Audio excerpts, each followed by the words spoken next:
하나님께서 오늘 우리에게 주시는 말씀은 잠언 1장 1절에서부터 7절까지 말씀입니다. 하나님의 말씀을 받들어 봉독할 때에 살아계신 하나님의 음성을 들으시기 바랍니다. 다윗의 아들 이스라엘 왕 솔로몬의 잠언이라. 이는 지혜와 훈계를 알게 하며 명철의 말씀을 깨닫게 하며 지혜롭게 공의롭게 정의롭게 정직하게 행할 일에 대하여 훈계를 받게 하며 어리석은 자를 슬기롭게 하며 젊은 자에게 지식과 근신함을 주기 위한 것이니, 지혜 있는 자는 듣고 학식이 더할 것이요 명철한 자는 지략을 얻을 것이라. 잠언과 비유와 지혜 있는 자의 말과 그 오묘한 말을 깨달으리라. 여호와를 경외하는 것이 지식의 근본이거늘 미련한 자는 지혜와 훈계를 멸시하느니라. 오늘은 하나님을 경외할 때 말씀이 우리를 바꿉니다 라는 제목으로 말씀을 나누겠습니다. 따라해 보실까요? 하나님을 경외할 때 말씀이 우리를 바꿉니다. 2000년 4월 19일 그 전주에 저는 한 주간 금식을 했고요, 4월 19일 아침부터 참 분주했었습니다. 그날은 제가 한국에서 노회에 참석을 해야 됐고, 그날 오후 1시에는 제가 목사 안수를 받았던 날입니다. 한창 순서가 1시부터 진행되어지고 이제 목사 안수를 받는 시간이 가까우는데 갑자기 사회자가 이렇게 말하였습니다. 영락교회 원로 목사님이신 한경직 목사님께서 금방 소천하셨습니다. 우리 다 같이 목사님과 그 유족을 위하여 기도하겠습니다. 다른 목사님들, 거기에 오셨던 분들은 그 가족을 위해서, 또한 한 목사님이 그 한국 교회에 했던 그 영향력에 대해서 생각하면서 기도했겠지만, 그때 저를 비롯해서 목사 안수를 받으려고 준비하는 전도사들은 그 이야기를 듣고 어떤 기도를 했을까요? 저는 이랬습니다. 그 전주에 일주일 금식했죠. 그때 제 동기들이 다 목사 안수를 사방노회에서 받을 텐데 2000년 4월 19일 오후 1시에 목사 안수를 받는 건 저를 비롯해서 몇 명밖에 안 됐어요. 대한민국에서 몇 명밖에 없었던 그 시간에 제가 목사 안수를 받을 때 저는 그 얘기를 듣자마자 이런 기도를 드렸어요. 하나님, 한경직 목사님에게 주셨던 그 영성을 저에겐 곱배나 더 주십시오. 그리고 영락교회처럼 한국교회에 큰 영향력을 미치는 목사가 되게 하여 주십시오. 아멘도 안 하시네.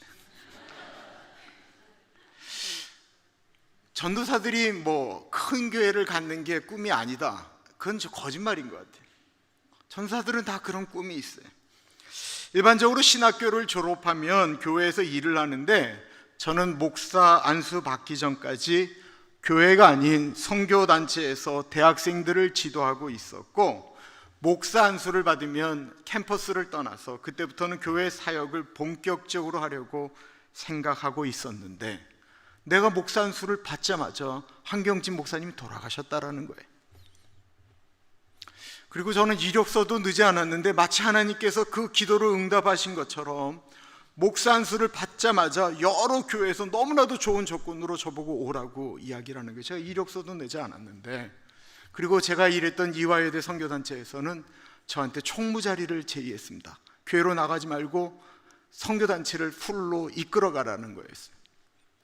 그런데 그것보다 더 저를 흥분하게 했던 것이 있었는데, 제가 그 당시 서울대하고 연대, 이대 성악과 지도 목사를 하고 있었는데요, 경희대하고 한양대학교에서 저한테 연락이 온 거예요. 저희 성악가에도 하나님을 찬양하는 사람들의 모임을 만들려고 하니까 거기에 와서 말씀을 전해주시고 우리들도 그렇게 깨워달라는 거예요. 잘하면 월요일부터 금요일까지 모든 성악가 학생들의 대부가 될 수 있는 기가 막힌 꿈을 꿀 수 있는 그 오퍼가 저한테 들어온 것입니다. 저는 기도하면서 하나님, 제가 어디로 갈까요? 그때 제어에 들어오면 혹시 잘못 잡아서 진짜 기가 막힌 걸 놓칠까 봐 두려워했어요. 제가 기도했던 것은 올라가는 것을 원했던 것입니다.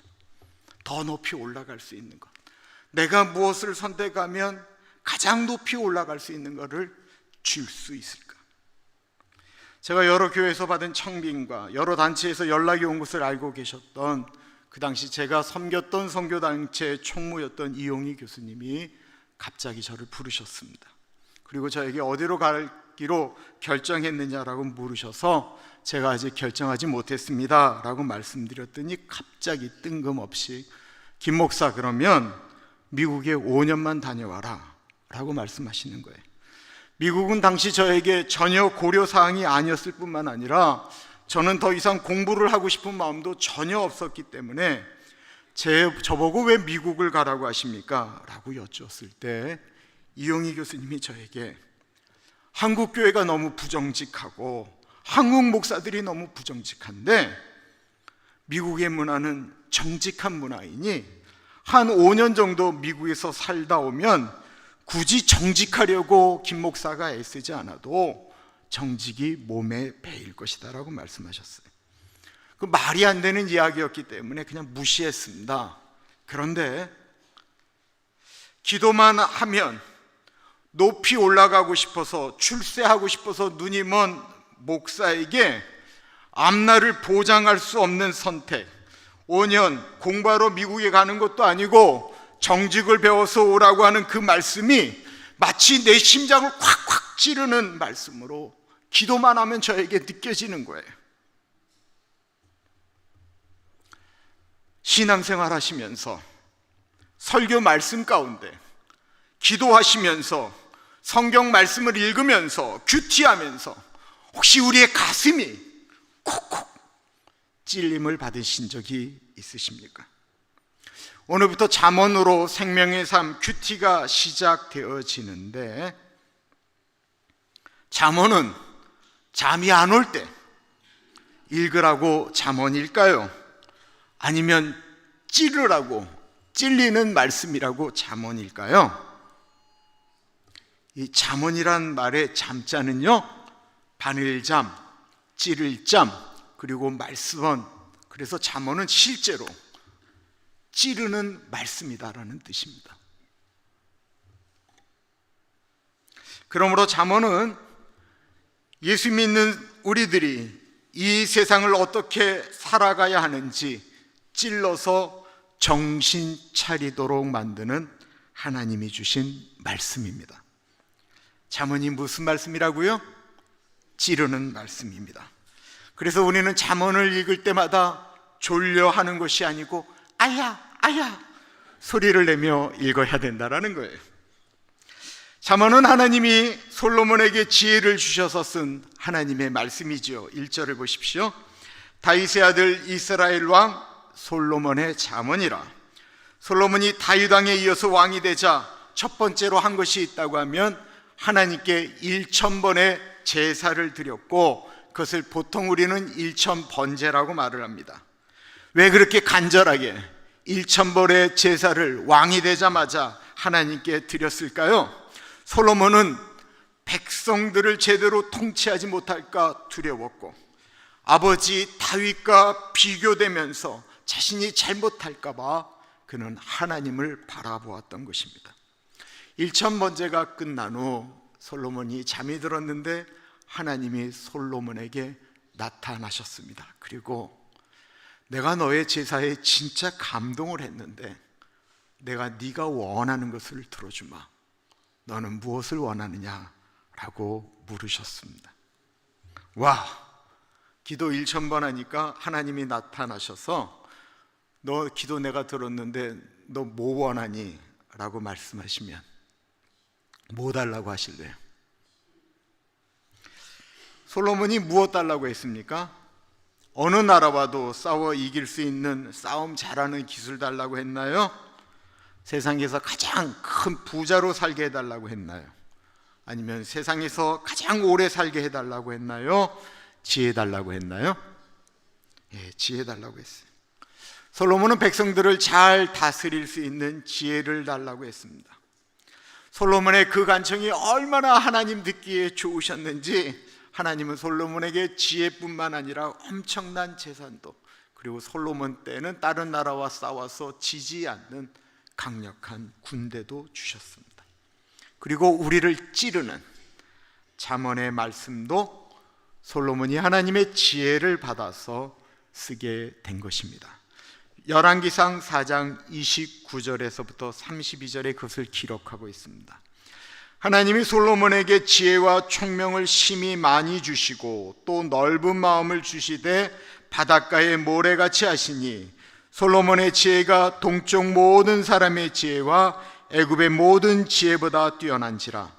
그는 모든 사람보다 지혜로워서 에스라 사람 에단과 마울의 아들 헤만과 갈골과 다르다보다 나음으로 그의 이름이 사방 모든 나라에 들렸더라.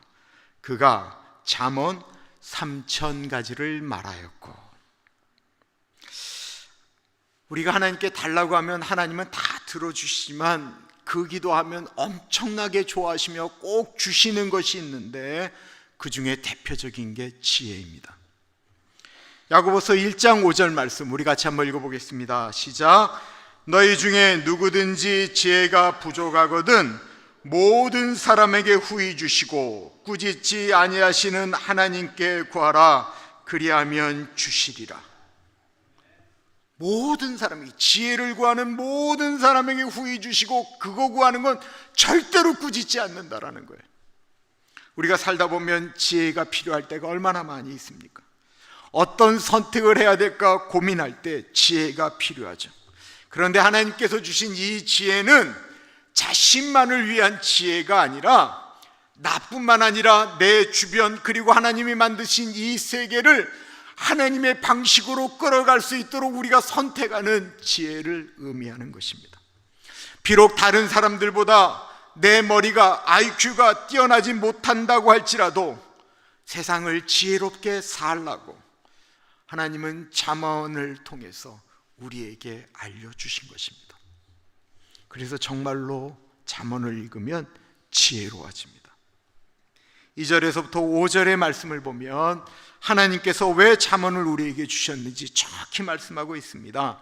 이는 지혜와 훈계를 알게 하며 명철의 말씀을 깨닫게 하며 지혜롭게 공의롭게 정의롭게 정직하게 행할 일에 대하여 훈계를 받게 하며 어리석은 자를 슬기롭게 하며 젊은 자에게 지식과 근신함을 주기 위한 것이니 지혜 있는 자는 듣고 학식이 더할 것이요 명철한 자는 지략을 얻을 것이라. 와, 세상에 잠언을 읽으면 지혜로워지고, 여기서 말하는 명철은 선과 악, 무엇이 참이고 무엇이 거짓을 분별할 수 있는 것을 명철이라고 표현하고 있어요. 또한 어리석은 사람, 나는 머리가 나빠요 라고 하는 분들을 슬기롭게 만들고, 젊은 사람들이 잠언을 읽으면 삶의 지혜를 깨닫게 됐고, 그리고 젊을 때 해야 할 것과 하지 말아야 될 것, 만나야 될 사람과 만나지 말아야 될 것을 조절할 수 있는 능력이 잠언 안에 있다고 말하고 있습니다. 왜 이게 가능합니까? 성경은 그냥 책이 아니고 살아계신 하나님의 말씀이기 때문에 그렇습니다. 히브리서 4장 12절은 우리가 있는 성경을 이렇게 표현하고 있습니다. 유명한 말씀 우리 같이 한번 읽어보겠습니다. 하나님의 말씀은 살았고 운동력이 있어 좌우의 날선 어떤 검보다도 예리하여 홍과 영과 및 관절과 골수를 찔러 쪼개기까지 하며 또 마음의 생각과 뜻을 감찰하나니. 하나님의 말씀은 그냥 활자가 아니고 살았고 움직인다라는 거예요. 운동력이 있다라는 거예요. 그래서 우리 마음 가운데를 콱 찔러 들어가서는 우리의 생각, 혼 모든 것들을 바꿔놓을 수 있다라는 것입니다. 살아계신 하나님의 말씀은 사람을 변화시킵니다. 그런데 교회를 다니는 분들 중에 저 이런 분들, 이렇게 말씀하시는 분들 여러 보았습니다. 나는 어릴 때부터 그렇게 오랫동안 예배를 드렸고 하라는 성경 공부를 다 하고 성경을 읽으라고 해서 읽는데도 성경은, 예배는 단 한 번도 내 인생에 영향을 준 적이 없습니다. 저는 아무리 예배를 드려도 지난 예배나 오늘 예배나 예배가 늘 똑같습니다 라고 말씀하시면서 답답해하는 분들이 계세요. 아마 정말 그러지는 않을 거예요. 왜냐하면 믿음의 들음에서 나기 때문에 하나님의 말씀이 가랑비에 옷 젖듯이 우리를 조금씩 그래도 변화시키기는 했을 거예요. 그러나 정말로 성경 말씀이 아무리 나를 찔러도 그것이 내 인생을 변화시키지 않았다고 한다면 그것은 성경 말씀을, 설교 말씀을 하나님의 말씀으로 듣지 않기 때문일 것입니다. 7절을 보세요. 7절 우리 같이 읽어보겠습니다. 여호와를 경외하는 것이 지식의 근본이거늘 미련한 자는 지혜와 훈계를 멸시하느니라. 그리고 잠언 9장 10절에는 이렇게 이야기하고 있습니다. 같이 읽어보겠습니다. 여호와를 경외하는 것이 지혜의 근본이요 거룩하신 자를 아는 것이 명철이니라. 즉 지혜의 시작이라고 하는 것은, 잠언 말씀이 우리를 콕콕 찌르고 우리를 변화시키는 가장 근본적인 스타트, 시작은 하나님을 경외하는 것에서부터 시작된다라는 거예요. 그럼 하나님을 경외한다라는 말이 무슨 뜻입니까? 경외라고 하는 말, 히브리어 야레는 두려워하며 존경하다라고 하는 그 한자 그대로예요. 그러나 우리가 두려움을 갖는다라고 하는 것은 부정적인 의미로 다가올 수 있지만, 하나님에 대한 두려워하며 존경한다라고 하는 것은 부정적인 의미가 아니고 이건 참 좋은 말입니다. 하나님을 경외한다라는 것은 우리의 생명의 근원이 하나님에게 있다라고 하는 말씀이고, 우리가 하나님을 두려워하지만 존경하고 사랑한다라고 하는 것은 그 하나님이 나를 가장 사랑하시기 때문에 나에게 영원한 생명을 주셨다라고 하는 것을 의미하는 거예요. 그러나 하나님은 또한 우리가 살아있을 때뿐만 아니라 우리가 죽어서 영원한 세계로 들어가게 될 때에 하나님은 우리를 지옥이냐 천국이냐 심판하실 심판자이기 때문에 우리는 하나님을 경외해야 합니다.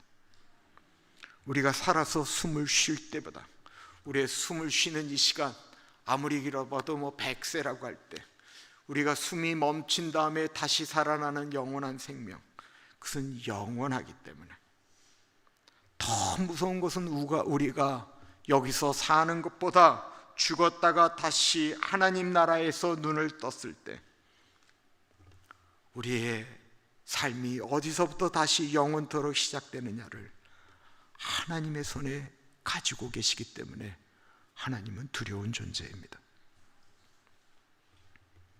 그런 살아계신 하나님을 두려워하며 존경할 때 그 하나님의 말씀이라고 생각하며 말씀을 듣고 읽다 보면 그 말씀이 무겁게 다가오고, 하나님이 나에게 하시는 말씀인데 내가 원하는 것과 다르기 때문에 그 말씀이 우리 심장을 찌르는 거예요.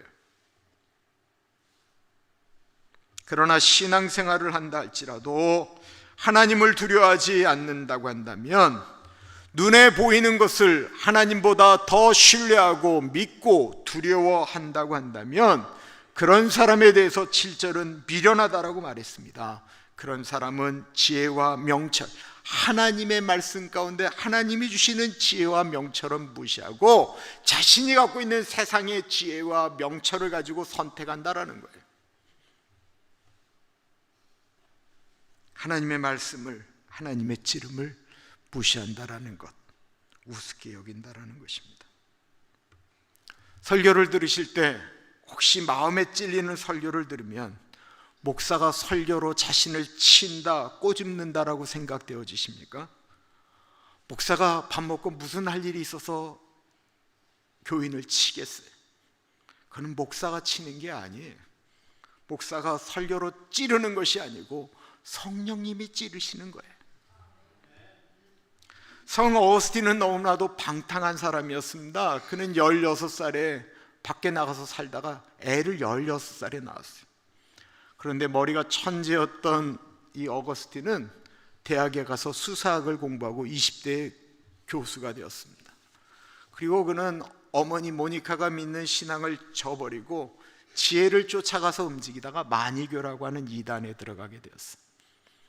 마니교에 깊숙이 들어가서 거기서 진리를 찾고 지혜를 아무리 찾는데 도리어 실망하게 된 것입니다. 하나님에게 돌아가야 되고 하나님이 살아계실까 두려운 마음이 엄습해오던 어느 날, 집에서 이렇게 생각하고 있는데 담장 밖에서 아이들의 노랫소리가 들려요.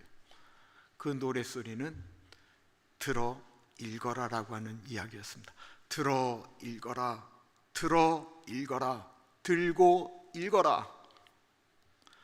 자신은 처음 듣는 노래였는데 들고 읽어라, 들어 읽어라 라고 하는 소리가 마치 하나님께서 자기의 심장을 찌르듯이 그 소리가 들리는 것이었습니다. 마침 그 옆에 있던 성경을 들어 어거스틴이 읽었습니다. 어거스틴이 들어 폈던 곳이 바로 로마서 13장이었습니다. 또한 너희가 이 시기를 알거니와 자다가 깰 때가 벌써 되었으니 이는 이제 우리의 구원이 처음 믿을 때보다 가까웠습니다. 밤이 깊고 낮이 가까웠으니 그러므로 우리가 어둠의 일을 벗고 빛의 갑옷을 입자.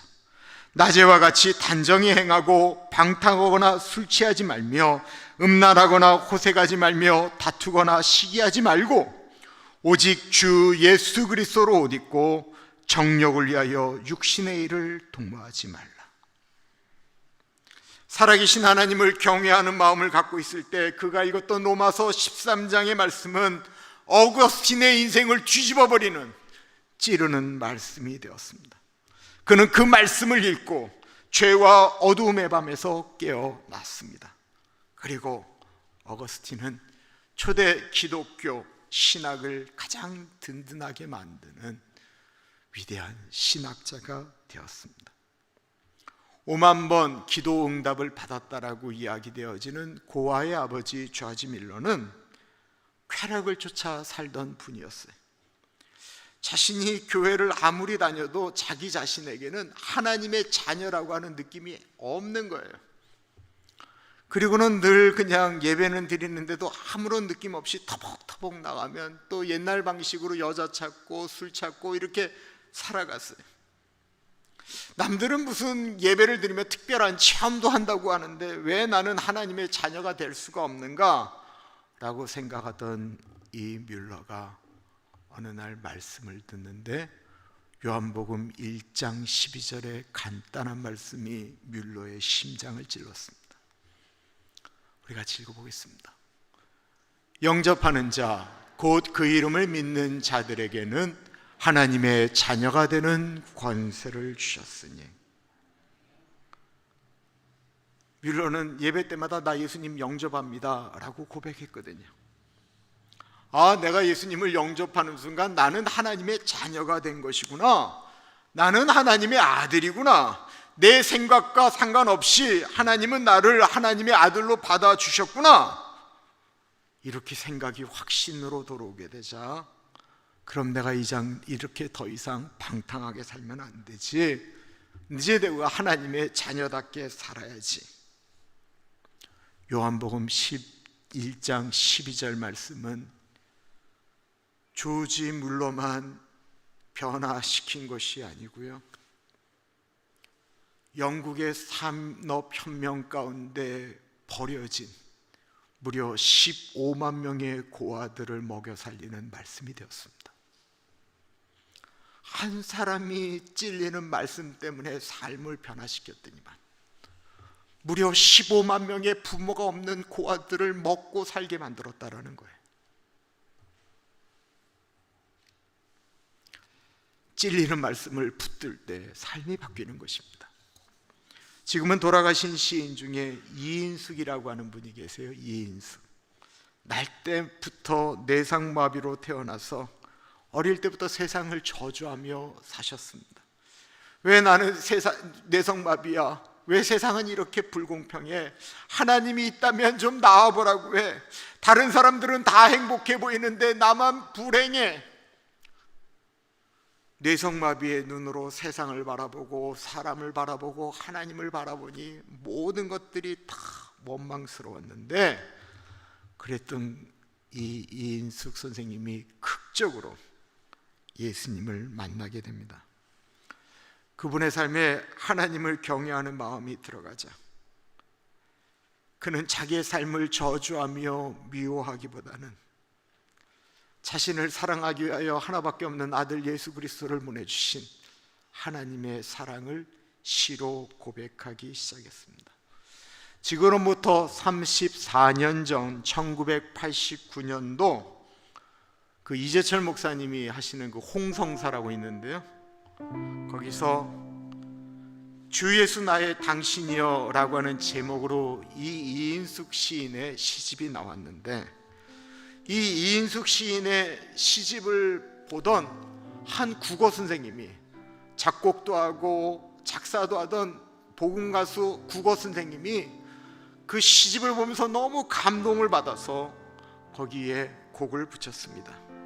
그리고 이 노래는 하나님이 아닌 다른 것을 가지면 나는 다 가졌다라고 생각하는, 예수 믿는다고 생각하면서도 이것이 없으면 나는 없는 것이다라고 하나님은 생각하지 않는 사람들에게, 아니 그렇지 않아요, 예수님을 가지면 우리는 다 가진 것입니다 라고 이야기하는 찌르는 말씀이 되었습니다.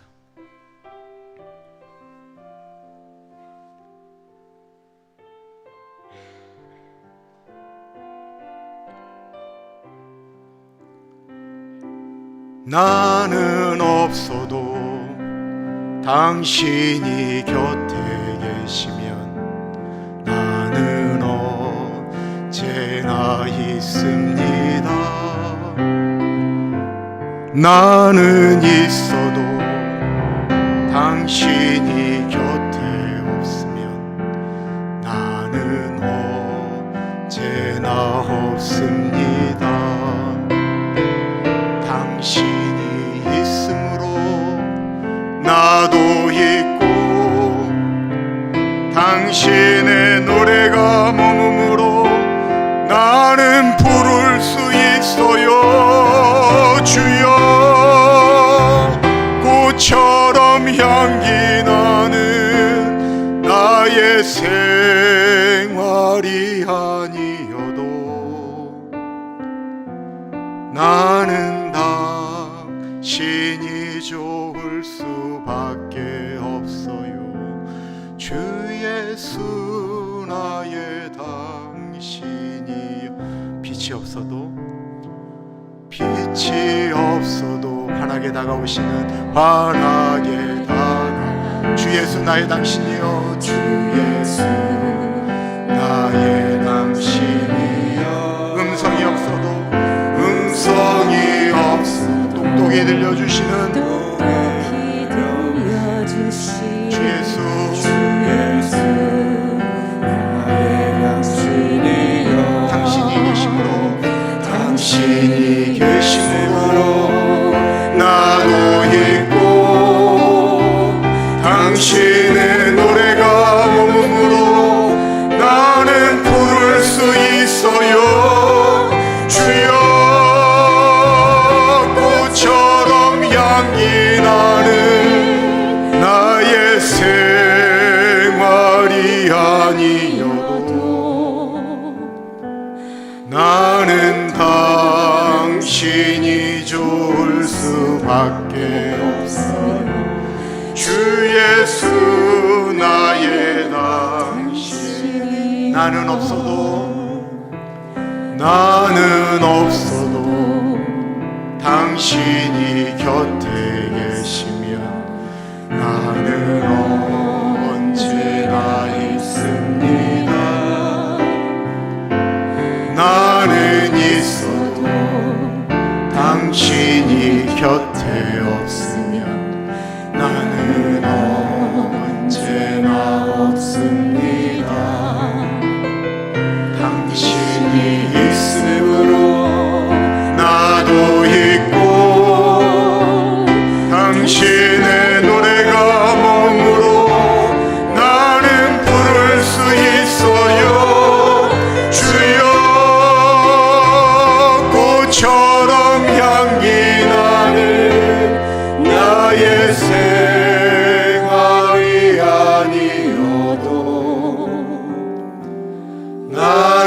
당신이 좋을 수밖에 없어요. 주 예수 나의 당신이요.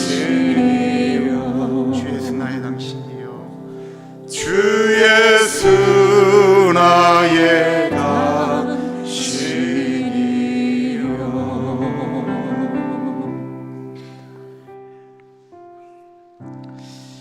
뇌성마비 환자로 평생을 불행하다고 생각했던 한 여인을 찌른 말씀은 그 여인을 위대한 시인으로, 그래서 30여 년이 넘도록 우리가 이렇게 함께 찬양할 수 있는 귀한 노래를 만들게 했습니다. 하나님을 경외하는 사람에게 찌르는 말씀은 자신을 바꾸고 삶을 바꾸고 주변을 바꾸지만, 하나님을 경외하지 않는 사람에게 말씀은 재미없고 말씀은 의미 없고 아무리 믿어도 나는 아무런 변화가 없다라고 말을 하게 됩니다. 저를 찌른 말씀에 순종했더니 저는 지금 여러분과 함께 이 미국에서 23년을 살아가고 있습니다. 가슴을 치는 말씀에, 나를 찌르는 말씀에 순종하신 적이 있으십니까? 우리가 얼마 지나지 않으면 우리는 분명히 하나님을 만나게 될 텐데, 하나님께 그때 하나님이 예배 때 예배를 통해서 말씀하실 때, 제가 큐티를 할 때 저에게 말씀하실 때, 설교를 통해서 찬양을 통해서 저를 찌르셨을 때 제가 그 말씀에 순종하며 제가 지금 하나님 앞에 지금 서 있습니다 라고 고백하시지 않으시겠습니까? 이제부터 그런 내 삶을 찌르는 말씀에 순종해서 아름다운 이야기들을 만들어 가보지 않으시겠습니까? 기도하겠습니다.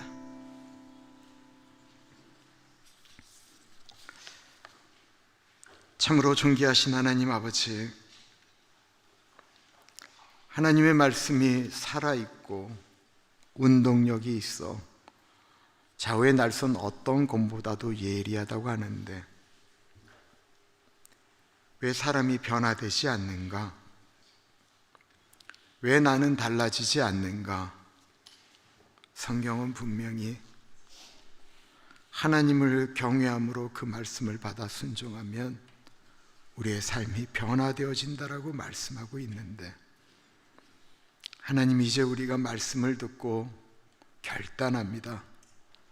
내가 하나님을 두려워하며 경외하오니 하나님의 말씀에 순종하겠습니다. 하나님의 말씀, 나를 찌를 때 하나님이 주시는 말씀으로 알고 순종하겠습니다. 그래서 하나님, 아름다운 간증을 만들어가는 우리 오렌지 가나안 장로교회 우리 가족들 되게 하여 주옵소서. 존귀하신 예수님 이름으로 감사하며 기도드립니다. 아멘.